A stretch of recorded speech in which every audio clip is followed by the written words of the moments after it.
This is Smile Business Diary, a DSD podcast.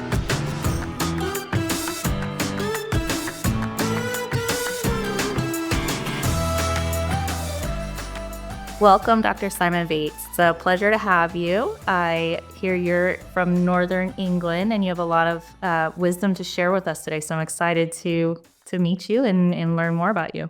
Thank you very much. Absolutely. This is a very unique podcast, I believe, because I have never actually spoken to you before this moment. So I think it's going to be very interesting to get all the details of who you are and where you've been in your journey in dentistry to share with others. So to start off, would you kind of give us the foundation of what kind of practice you have, who you are as a person, and all of that general information? Okay, so you've already said I'm called Simon. I've got a private practice in the north of England. Obviously, the United Kingdom has a NHS dentistry, so national health dentistry and private dentistry. So I have a private clinic in the north of England. For 17 years, I've owned it. For the first sort of 10 years, I looked after general patients as dentists do, finding out what works, what doesn't work, and looking after people. And then as I did more courses and learned more skills, things like orthodontics, implants, more complex cosmetic work, oral rehabilitation, things like that, I started doing more and more bigger cases and less general work. And discovering DSD, that's what brought all of what I'd learned together into one place and really got it to a position where I could sort of remove myself from general dentistry and then just focus completely on the big stuff. Give me the confidence to do that and to deliver quality cases each time. So yeah. Wow. So you mentioned the national health care. Is that what it's called? Yeah. I believe, is that specific to England or is that all of Europe? Because in the States where I'm from, we don't have that specific model. Would you be able to explain that a little more? Yeah, so it's more or less unique in the world. It's state healthcare. So if you break a leg and you go to hospital, it'll get sorted. No one will ask anything about you. They'll just do it. Dentistry is slightly different in that NHS practices are privatized clinics paid for by the NHS. So things like what you get paid as a dentist is set by the NHS. If the patient has a fee, that's set by the NHS. The NHS decide who can be treated without having to pay anything. So if you're on a low income or whatever, you don't have to pay anything at all. But you are then tied by huge bureaucracy and guidelines, and more dentists are choosing to leave the NHS now, which is a shame for the population, but for the money that's provided for dentistry, it's just as a system, it's not working. Got it. Yeah, I guess that would be more our like Medicaid or government healthcare here. Yeah, that makes sense. So in your area, is it something you have to do as soon as you get out of dental school? This is like a mandatory position to take. So less and less. When you qualify as a dentist in the UK, you can walk straight into private practice and work. But if you want to work within the NHS, you have to complete a year, which is it's called foundational training, a bit like your first year in hospital, I guess. You work with a dentist who will look after you and mentor you. And at the end of that year, you get given your own NHS number, and then you can be a provider on the NHS. So you have to do 1 year. They're talking about increasing it to 3 or 4 because they're just struggling so badly to get dentists to work. And are you familiar with Brexit? No. Right. So in the EU, which is the European Union, the UK was part of that, but we removed ourselves a few years ago, and that prevents free movement of people. So what used to happen is when the NHS was struggling for dentists, we could literally dentists could move from anywhere in Europe and start working, and that's gone now as well. So there is a labour force shortage within dentistry at the moment. Right. And what do you believe is the main cause of it? Purely because of the system? That just don't want to be involved with it because Anyway, it's like anything that relies on public money. The NHS was set up in 1948. The health, the breadth and scope of what could be achieved within healthcare just wasn't the same thing. People didn't live as long, so it didn't cost as much. And the decisions through government now are thinking that, well, preventable dental disease is not as important as curing cancer. And that money has to, it's all one big pot that has to be divided up. And the money in the UK, the systems is peculiar in that if you have one filling or 10 fillings in one course of treatment, you only pay one fee. And that fee's about $70 equivalent, about £60. So dentists are having to do huge volumes of work and to use less expensive materials and things like that to achieve a profitable business. It's becoming unsustainable. Yeah, it's unique, but also not. However, in your area, I guess it's common, right, to have to go down that pathway, or almost mandatory, before you have your private ownership, which you have now. So taking you back to that moment when you were going through this, how do you feel this kind of set you up for your future, and what did that do to you to have to go through that process? I definitely don't think it was a bad thing, and I'd recommend anybody to do it. That's a good way of putting it. When you're doing such huge volumes of dentistry over a lot of days, you really sharpen your skills really quickly. But it's providing basic dentistry. You're doing nothing complex at this point. You're doing amalgam fillings. You're taking teeth out. You're making dentures. You're doing some root canal. But when you're fresh out of dental school, you have to do 10,000 hours of simple treatment before you're ready to do more complicated work. I think it's quite right. Absolutely. I would hope so, at least for most people, right? So now that you are privately owned, can you tell me about that process, how you got there? Oh, do you know, it's a simple story. The village that my practice is in is where my dad lives, and my dad was literally in the pub and overheard the dentist that owned my practice saying he was thinking of retiring, and I wrote him a letter and said, I want to buy your practice.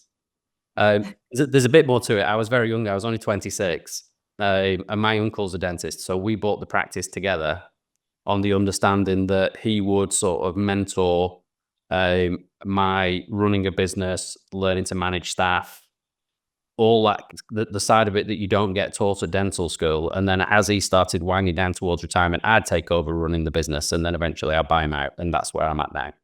Got it. So your uncle, correct, was a dentist at the time? Yeah, so he's retired now. And so you had the plan right away to have your own practice, and or maybe not. I'm kind of guessing here. No. So my uncle, he was very forward thinking as UK dentists go. He had one of the very first fully private dental practices in the UK. Nobody was doing it when he set his up. He'd been to see a guy's feet called Paddy Lund, who was very focused on customer service and the things that just weren't talked about in dentistry. It wasn't a thing. Dentistry was just somewhere that no one wanted to go. You got your teeth drilled and you got a silver filling. So while I was at dental school, I saw this amazing private practice that nobody had. And my absolute ambition was to have another one of those because it was magnificent. Wow. Hello, I'm just taking a quick break from this podcast interview to tell you how you can get started with DSD. If there was anything that our guests have mentioned that strikes a chord with you, or you are curious about becoming a DSD clinic, I encourage you to book a call with me. This is a 30-minute, no-obligation information sharing session in which I can answer your questions about DSD and discuss your options based on your unique circumstances. The link to schedule a call with me can be found in the notes on this episode. Now, back to the interview. So how did you go about it, though? Because I would assume, since he was the first one, or maybe you know about his experience personally, being so close to him, what was that like, kind of being the pioneer for private dentistry in your area and being one of the first? Well, by the time I got involved, it was private dentistry is becoming more and more sort of mainstream. Watching his journey was fascinating. Now, he'd had his practice 10 years by the time I bought mine. So that was, that will have been 1996, 97. So that was, dentistry then was almost 100% NHS. Did he have any backlash, or were patients kind of hesitant to go to him? there had to have been some fears. What do you think was the hardest part of transitioning? The hardest, the hardest part is like every business, I guess, even DSD now, is it's getting the word out why it's better. Why, when you can have at the time a fill-in for £12, should you go to a private practice and pay £100? Why should you do that? It sounds insane, isn't it? So what John did is he set up this private practice while he was still working in an NHS practice, so that when he unlocked the doors, if he got no patients, at least he had an income. And then he gradually wound that down until he finished NHS and went fully private. But what people realize is that once you introduce a bit of customer service, when you don't keep people waiting for 2 hours, and when you don't have to have a silver fill-in, and when you don't have to wait 4 months for an appointment, when you start seeing the benefits, word quickly gets round, and his business exploded. Right. So did you end up taking any of his advice in his journey and apply it to your own when you transitioned? 100%. I was 2 years out of dental school when we bought the practice. So in hindsight, I look back and I thought I knew everything. Turns out I knew nothing. But yeah, the big lessons with the customer service side, you don't get taught any of that, and looking after people, and the business side. I didn't know how to reconcile accounts. I didn't know anything about HR. The learning curve was steep and severe, because the practice that we bought was quite quiet. So I was there on my own 4 days, and then John would come in on the 5th day. So I had to learn fast, and he was on speed dial on my phone. I talked to him every day for about 2 years. But it was brilliant. Everything, right? It's from what I hear, is it's one of the most important things. Is there anything else that you'd say would be the most important to consider for somebody else out there that is trying to do the same thing as you? To buy a practice, or The transition from NHS to private practice. so yeah, somebody who wants to do that has to focus 100% on looking after people, and that includes everybody. That's your staff, that's your patients, because people go to an NHS practice because they've got no choice. People go to a private dentist because they've chosen. Right. And you have to give people a reason to choose you. So you've got to upgrade your skill set, you've got to study, you've got to go on courses, you've got to practice it, make sure you can do it well. And then when people come in, you have to be nice to them and look after them, because that's the bit they see. If you do a beautiful posterior composite, they don't know the difference between that and a rubbish one, but they will know if the injection hurts, or they'll know if your children have been up all night and you've not slept and you're cranky. That they will remember. Yeah, absolutely. I think that was a beautiful statement from you. People go to NHS because they have to. People go to you because they choose to, right? And the consequence of that too, I'm sure you feel a difference in the relationships you have with your patients and your team in those different dynamics. Would you be able to share anything on that? Yeah, so in these more to that than you'd think as well. The problem with something being provided free of charge at the point of contact is, if something is free, by definition, it has no value. So things like attendance rates are appalling in NHS practices. Patients just don't turn up because they don't see that their appointment had any value. So why should they? Right. People in private practice, they really, really appreciate what you do, because they realize the cost that's associated with it. People turn up on time. They do look after the teeth. They do, it's completely different. And if you're trying to do high volume work on the NHS, you haven't got time to find out about your patients. You can't sit down and chat. Right. I'll tell you John, my uncle, I'll tell you one of his stories. He was in NHS practice years ago, and he said a patient was a World War II veteran trying to tell him about how he'd been parachuted into Japan, I think, and was getting shot at, and John didn't have time to speak to him because he had a waiting room full of patients. And at that moment, he was like, "I'm out." That was the guy was on his own and wanted to talk. He had a fascinating story to tell, and John was too busy to speak to him. Yeah. I didn't have as much of that, because when you do your foundation year, you don't have the same pressure to work at huge pace. I only did 1 year working at pace, but when the patients that I looked after for 10 years, and I live in the same village that I work in, The patients that I've looked after for 10 years, they're my friends. I walk into the pub and it's full of people who I've looked after. And it's lovely. Absolutely. And I know that this is the common thing, especially when you're out of dental school, you have a lot of debt and you're trying to make that money to repay everything. It can be challenging to get out of that mindset of the quantity versus the quality, right? This is like everybody's dream is to have comprehensive cases every day, full mouth rehab, and do the fun stuff. Um, However, it's not easy, right? It's not something that you have a little secret recipe and it's done. Um, can you explain, what your process was in that and how you came over the immediate, like, I need to pay off my debts, I need to earn money versus and get more patients versus I need more time with my patients. I need to create these connections with my patients and what comes out of that at the same time for you? I'm quite lucky in a lot of fronts on this. So my wife is also a dentist. So when I wanted to buy a practice, which then is more loans, and I still had student debt left over, and I took a huge reduction in my income. My wife was a working dentist and supported that, so that was fabulous. The other thing is I bought my practice young, really young, relatively.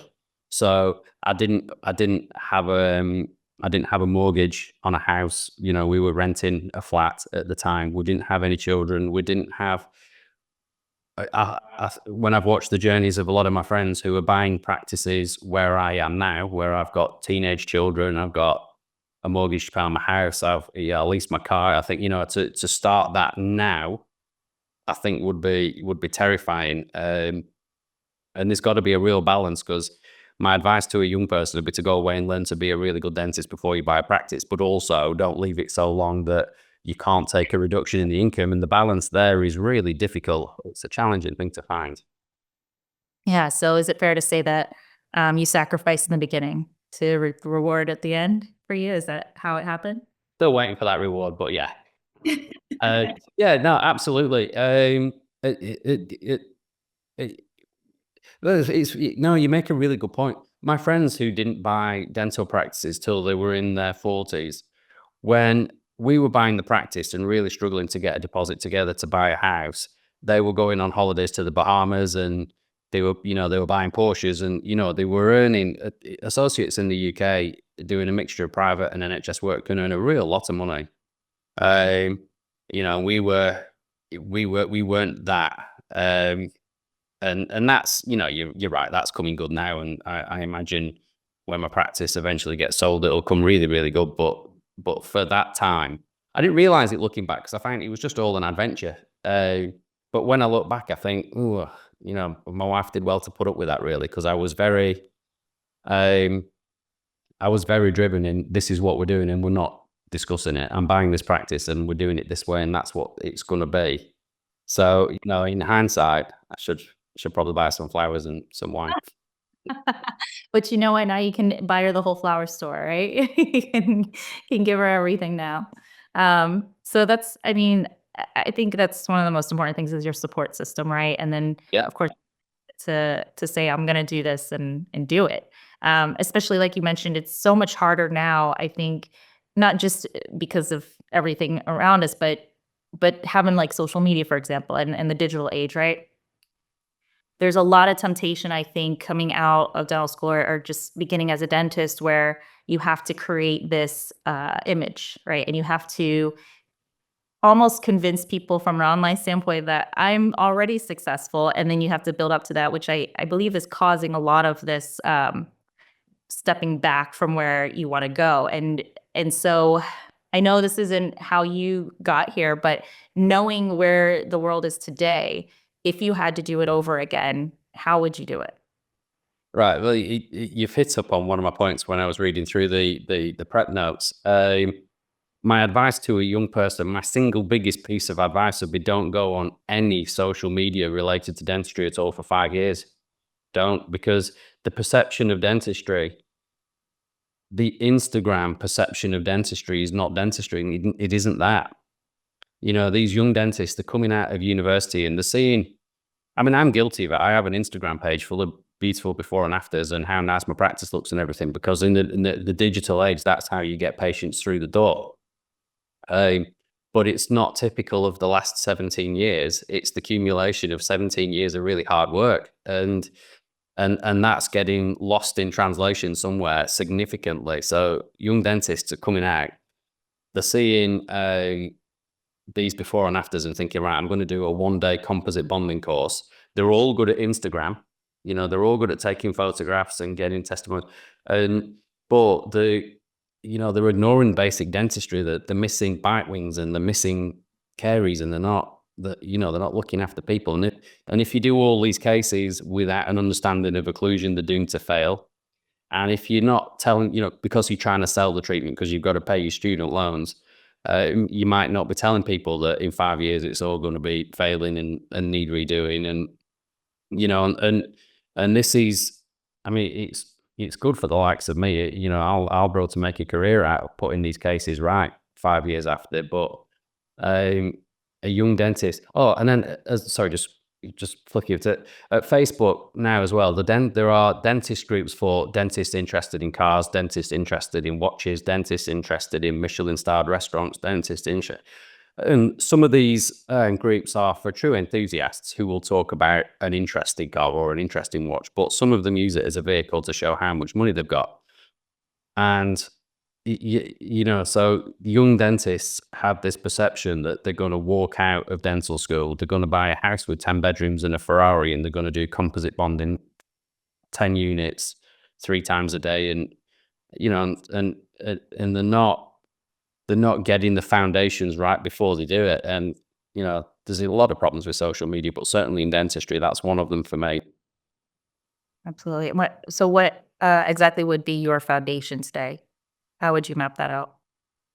So you like we were saying about working within the NHS and just doing basic work. For me, it wasn't that, actually. What's really interesting is how I sort of cut my teeth, if you will excuse the pun.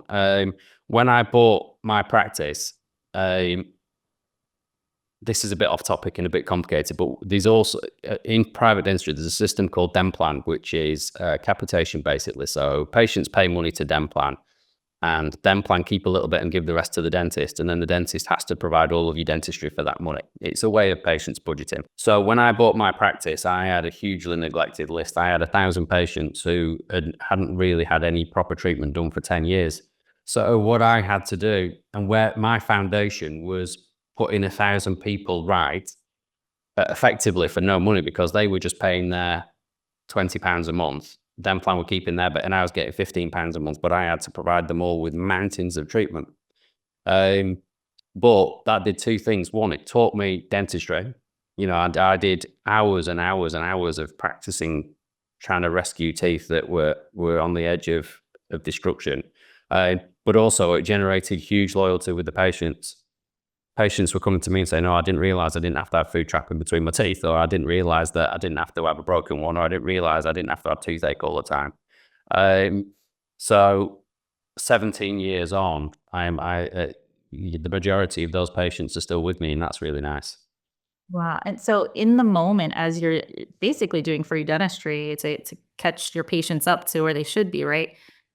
What was your thought process? How are you feeling in those moments? Because I can imagine, you work so hard, you go to school for so many years, you build this practice, and then all of a sudden the money's not flowing in just yet. So how did you get over that hurdle and keep yourself grounded at the same time to know what? Yeah, I didn't care. It sounds that when I think about it now, I can't believe I bought the practice. It should have shouted walking around it. The dental chair was held together by duct tape and glue, and I should have known that if that was the state of the equipment, that his patients were going to be similar. But it was new and exciting, and I didn't care. I had the time. I didn't need. My wife was probably getting fed up because she wanted to go to the Bahamas, but I didn't need anything at the time. I just wanted to look after my patients, and I was just enjoying the ride. And back then, I would probably find it arduous and annoying and lots of things today. But then I needed the experience, and I didn't know that I needed the experience, but it just provided it. It was great. Absolutely. I think that's something very unique for you because I talk to many dentists, about DSD and dentistry and the business and all. And I find there's a good handful of people that have trouble walking through that fire of going through the tough grind work and getting to the other side. Um, so for those people that are struggling right now and in the middle of fire, where you're giving free dentistry, you're repairing your office, you're getting out of insurance or national health systems, right? Um, what do you think? Like, what advice would you give to those people to help them stay on track? Trust the process, like anything, fitness, anything. If you learn to do things really, really well, and you learn to look after people really, really well, the money will just happen. Yeah, absolutely. I believe It just comes. I can't. It's nearly magical. I can't say. You do all this. You spend all this money on marketing and advertising, and you finally get all the works done and everything else. But fundamentally, like I said, most of the patients that I'm treating are still the ones I was treating 17 years ago. I haven't done anything magical in the middle. I've just learned to do everything as well as I can, and I still do everything as well as I can, and I don't rush anything, and I charge appropriately, and I look after people, and it just follows. Absolutely. Now, what tools would you say helped you in your transition or have helped you today to sustain where you're at? That's an interesting question. So DSD and everything else, I'm reasonably new to it. I only became a DSD clinic just over a year ago. So because I did everything so early, the hardest transition for me was to go from being a general dentist to someone who just focuses on DSD, bigger cases, rehabilitation, implants, all the rest of it. And what that meant from a business point of view was that I had to, this 1,000 patients that I'd been looking after, who were my friends for all these, well, probably by the time I came to probably 12, 13, 14 years. You're going to tell us straight. Yeah, what's that, sorry? You're going to tell us your age now if you give us all the dates. I'm 43. I'm 43. So yeah, so between 26 and 43, these people I've been looking after all that time.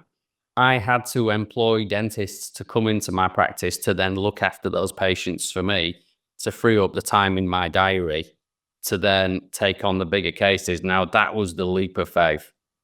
That was the bit that gave me the sleepless nights and the worry and everything, because basically the entire practice income stream I was giving to someone else, trusting that I was going to get enough people coming through the door that wanted the other kind of work done, the bigger work, the implants, to financially for everything to work. And that was, I probably delayed the transition to becoming a DSD clinic. I reckon it was at least 6 months because of the stress and the worry of what if, like John opening up his practice all those years ago, what if we unlock the front door and no one comes in?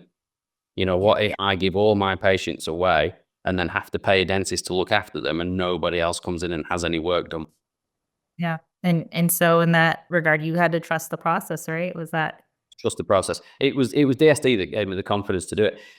Taking a step back from that, I'd done a lot of study, postgraduate study courses. I'd done a lot of treatments. I've done lots of things. I studied fixed orthodontics for 2 years. I studied in London doing complex oral rehabilitation for 2 years. I studied implants for 3 years.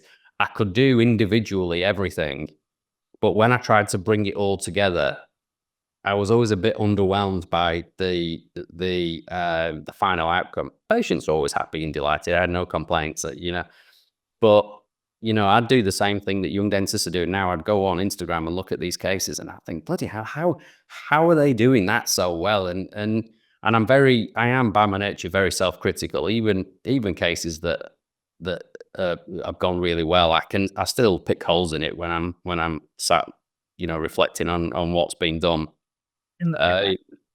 Yeah, I think as dentists we're all a bit almost on a spectrum OCD. Really, things have to be just so. So I lost my thread a bit there. I wanted to ask you actually. You mentioned that DSD helped give you the confidence because this is So I was delivering these cases that I was finding a little bit underwhelming, and that was probably the biggest thing holding me back from saying, right, I'm going to go and just do this all the time. I'd get a case in where somebody who'd have really severe tooth wear, and I'd plan the case, I'd do the mock-up, I'd show the patient would be delighted. We'll put the temporaries on in composite, look great, prep the teeth ready for crowns, and then at the last minute, the technicians would cut everything back, lay the porcelain on and change all the line angles, and all of a sudden I'm putting these crowns in thinking, that doesn't look like the temporaries that the patient loved. This looks less good. Patient's still happy, and then I'd finish the case and I'd think, well, do you know what? I'm not doing one again, because I just didn't. I'd have to huge adjustments on the occlusion, send some for remakes, and at the end just think, oh, that was such hard work. It just isn't worth it. So when I started with DSD and I did my first couple of cases, and it just worked and worked well. And the concepts of guided dentistry and cut and paste dentistry and all these things that just made sense. Once I thought, right, I'm actually confident now, I can deliver on every single case, I'm good to go. And that was when I pushed the button. That's a really great topic you brought up, because I hear so many times, and I see it so many times, that we have really smart, really great, just intelligent people that are in dentistry and so dedicated to education. And you've put so many hours and so much effort into your knowledge that it's very shocking, to hear such brilliant people have this lack of confidence in what they really know.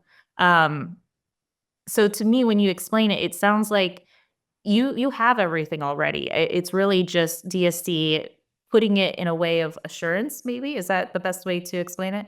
To bring everything together under one roof is what they do, and the assurance and everything else. And it was it was a leap of faith for me. Like Daniel in the ortho department, I love him but I can't fathom his depth of knowledge. I've done his aligner course, and and I get some cling checks back, and there's a giant anterior open back. Look, the cling check looks horrendous. Can't show the patient, and I'm thinking, oh my gosh, and I'm actually going to fit this and do it. But he's overprescribing movements that aren't going to work as well. And then you do the treatment, and then at the end, it's bloody perfect.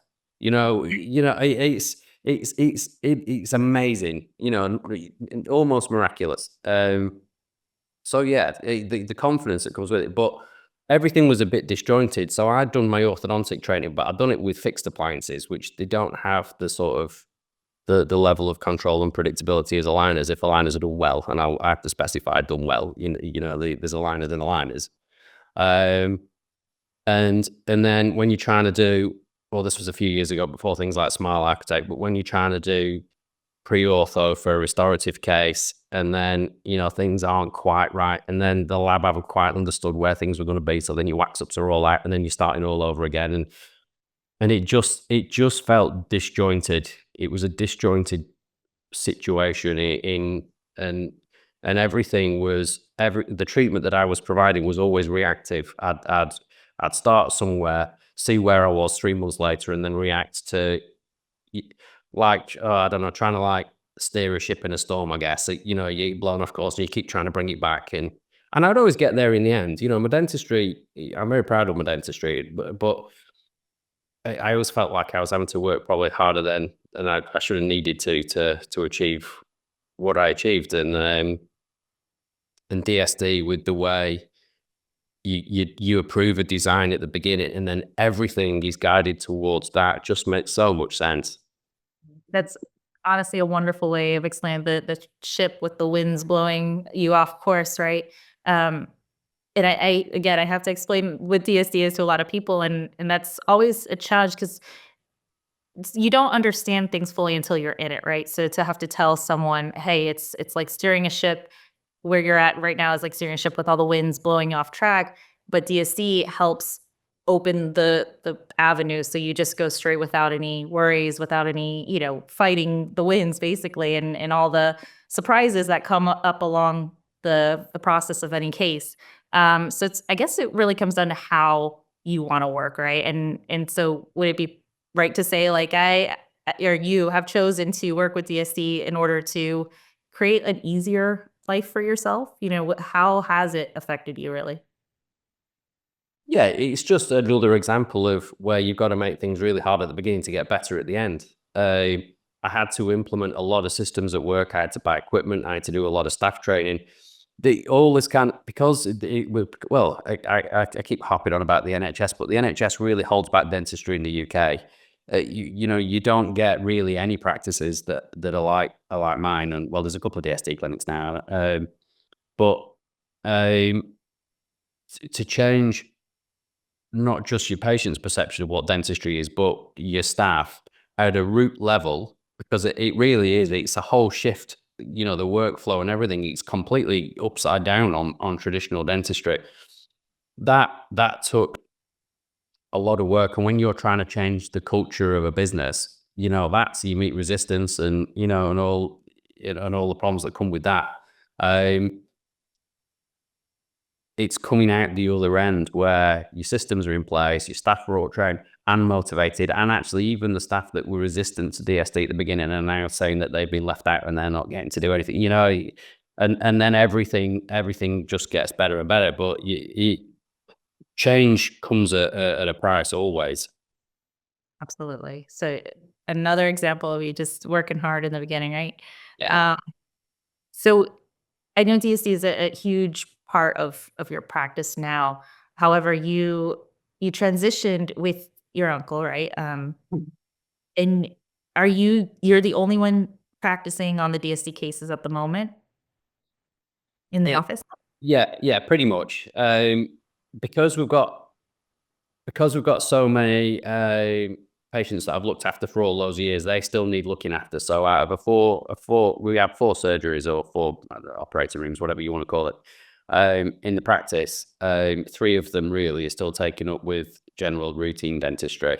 So my wife's now joined the practice. She works there almost full time, and I keep nudging her to have a go. But again, it's change management. People, Elaine has a very set way of working, and so far hasn't taken the lead. However, we're quite a rural, we are in the countryside, and it's not a huge population. I don't have patients queuing down the street to get in. If it got to the point where I didn't have the capacity, I'd be saying to the associates and to Elaine, well, you have to now do some DSD, because Right. and I think I'm sure if they took the leap and did one case, they would never look back. But it's the knowing that they've got to sit down and learn the workflows and learn, when you're doing quite well comfortably and in your comfort zone, it's easy to stay there, isn't it? Absolutely. I mean, that's a great problem to have. Yeah. And you mentioned, as you took more of the larger cases and focused more on DSD, you had to shift your patients over to another provider. Who is this, and how did you choose this person? So there's my wife. My wife does some of the patients, and then we have a couple of associates that come in and work. One of them, do you remember when I said about that foundation year, where when you're a young dentist, you got to go and work for a dentist? Well, I looked after a foundation dentist for a year who we're really good pals now. So when I decided to give up a lot of my patients, he was absolutely the top of my list, because he'd done his foundation years 7 or 8 years earlier. He'd gone away out into the big wide world and really learned to be a real quality dentist, and then came back and looks at some patients. He brought a friend with him who's excellent, and we met somebody else on a course who was working in an NHS practice and wanted some private experience. So I've got the 3 guys who do a day each. My wife does 3 days, and then we've got a team of hygienists. But you hit on an interesting point. After looking after people for so many years, giving them to someone else is really trusting your reputation with someone else, and I hadn't appreciated what that actually meant until we did it. But I'm in a privileged position. I can spend a lot of time with the associates. We do a lot of training together. We, the consultation techniques, how we do certain things. It's been really good for all of us, I think.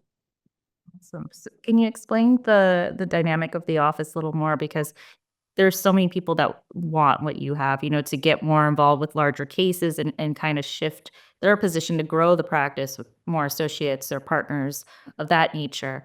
But there is that middle piece, right, where you're in that moment of transition where, we're kind of sharing patients, we're passing patients between us depending on their treatments and that sort of thing. What is that process like for you in your practice today? It's really easy between a husband and wife team because patients quite like that they're seeing one or the other.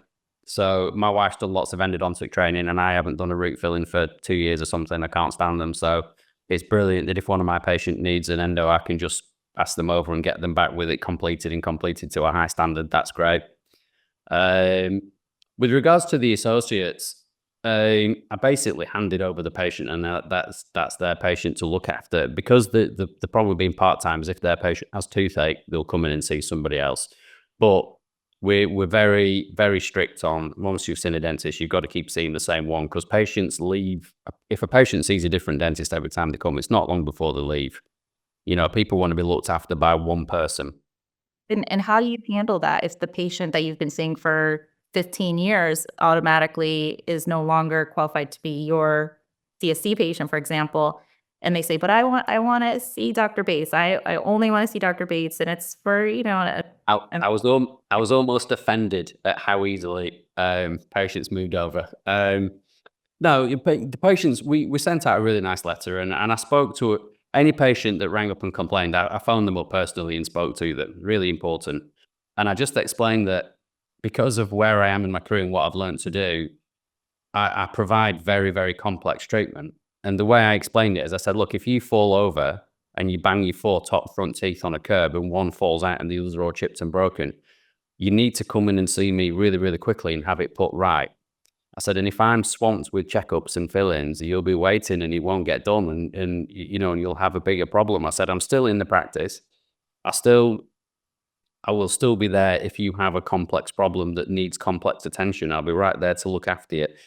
I said, but also I manage the sort of the vision of the practice, if you will, or the culture of the business, and I make sure that only dentists are working that I would have looking after me, and then and hopefully that way the patient be reassured that that nothing significant is going to change. It's not like I've sold it and left, and you always lose a couple of patients, but on the whole, our retention was really, really good. Yeah. And would you say it was more of the personal conversation piece that did it, or what was it out of that process that was the most important, you think? Yeah, patients don't like surprises. You have to tell them, if you can't just, if they're booked in with you and then they leave and then you move that booking to someone else and they come in and see something. Patients don't like surprise. Definitely not. They have to be told. So the letter will probably, the letter will have been the biggest thing, because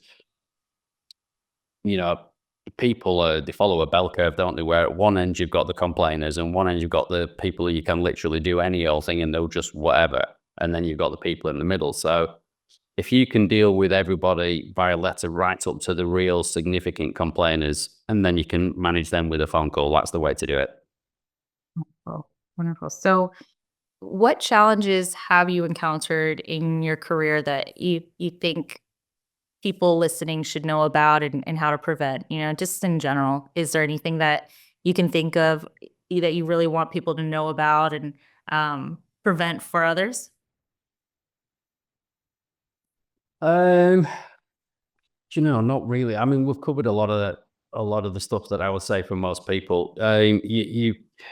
You just have to take the leap if you're going to do it and expect the problems we've talked about.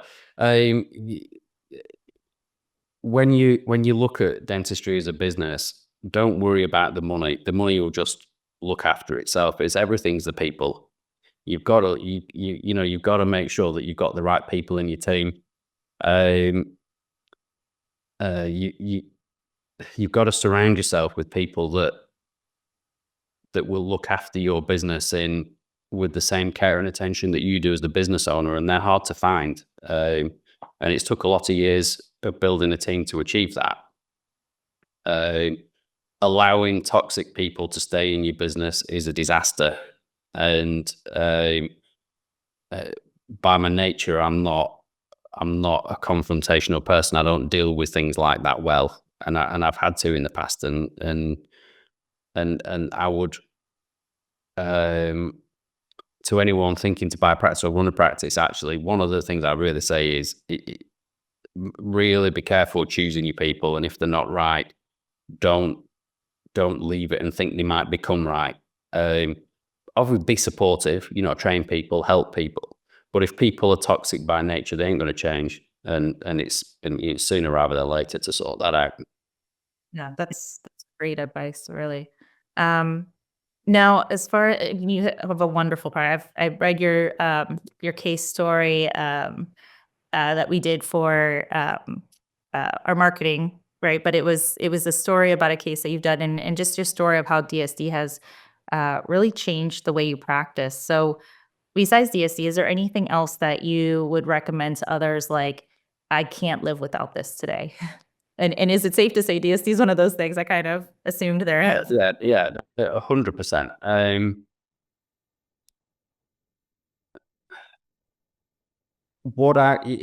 I wouldn't want to go back to losing the predictability. The reason I will hopefully be a DSD dentist until I drop dead or retire is because all of a sudden, if I suddenly didn't have the expertise of the individual DSD experts on the interdisciplinary team, if I didn't have Daniel and Christian and the whole rest of the team to turn to because even, I'm an experienced dentist. You've pointed out how old I am. Thank you. So I still, despite all the years of training on courses and despite all the thousands of hours I've spent looking into people's mouths, I still get cases where I think I don't know where to start. And I couldn't go back. I couldn't go back to not having a team of experts it's on almost at my fingertips to just help whenever I need it. I couldn't go back to not having that. When you're the oldest and most experienced dentist in a practice, people come to you with their clinical problems, and when you've got a clinical problem, you don't always have anywhere to go. And that's been a wonderful thing for me. Just being able to jump on the concierge group, which has everybody on it, from the technical team, the design team, the ortho team, and just say, look, I've got this problem. Here's some photos. Here's some scans. Here's an x-ray. Can you help? And then by the end of the day, it's sorted. I mean, that's just, I'm sure that's unique in the world. It definitely, and the main topic, honestly, that I'm hearing from you in all your answers is that you have a very strong support system, whether it's in your family, your personal life, you have your wife there and your uncle and the team that you've built and everything, which is very important, right, for mental health and everything, and just everyday happiness. But on the other side of it, I don't think many people, at least in dentistry, think about the professional support system. And so I would say DSD offers that to many, and you've kind of completed your circle there. I want to ask you, just because we're getting out of time here, just to end the podcast, we have started a series of questions where a previous person on the podcast is going to ask a question to the next one. So as of today, where are you applying a beginner's mindset? In what areas? Oh gosh. So I've already talked about how absolutely self-critical I am. Despite how confident I am when I'm talking through a case and things like that, every single case I approach like I'm a beginner. Not because I don't have the technical skill or the knowledge, but I think it's really important that you don't sort of over-egg your self-worth, or complacency breeds problems, doesn't it? With being so self-critical, I apply that kind of sort of mindset to everything that I do. The minute you stop looking for how you could have done something better, it's the same moment you run into problems. you can't ever become complacent or arrogant about the situation that you're in. You've always got to you got to approach everything like it's brand new, or you won't see improvements. And I am very self-critical. I've always been that way. Yeah, and I think that's a natural response for the perfectionist mindset, right? Or the overachiever, in which is generally everyone. But when I look at a case, even a straightforward case where I absolutely know exactly what needs to be done and how to go about it, I'll still run it past the DSD team and say, look, I just want confirmation that this is exactly how you would do it too. And are there any ways that I might have missed or anything of, and that's how you learn. Yeah, and I mean, I would even go as far as saying I would say it's almost mandatory to get a second opinion on your own work, right? Because it can be dangerous in a sense if you believe too much in yourself that you're never wrong, right? And so we're human at the end of the day, and I think DSC offers that confidence and that second check. Not to say that we're doing it on your behalf. It's like hand holding, right? And you gain that confidence. You get that just that whole philosophy on life to say, you know what, I'm good at what I do. However, I'm going to continue on with this mindset of just knowing like I could do better, right? And it comes in teams and numbers, and we're all here with each other. So it's wonderful to hear. Thank you for sharing that. Yeah, no, 100%. Absolutely. Well, I believe we're all set on time today. I wish we could go on longer because, like I mentioned in the beginning, I'm just learning about you right now. So, I hope that we get to speak again soon. But I want to say thank you from the bottom of our hearts that you dedicated your time to this today and shared everything. Well, they're welcome. I hope somebody finds it useful. It's been a pleasure to speak to you. Thank you so much, Simon.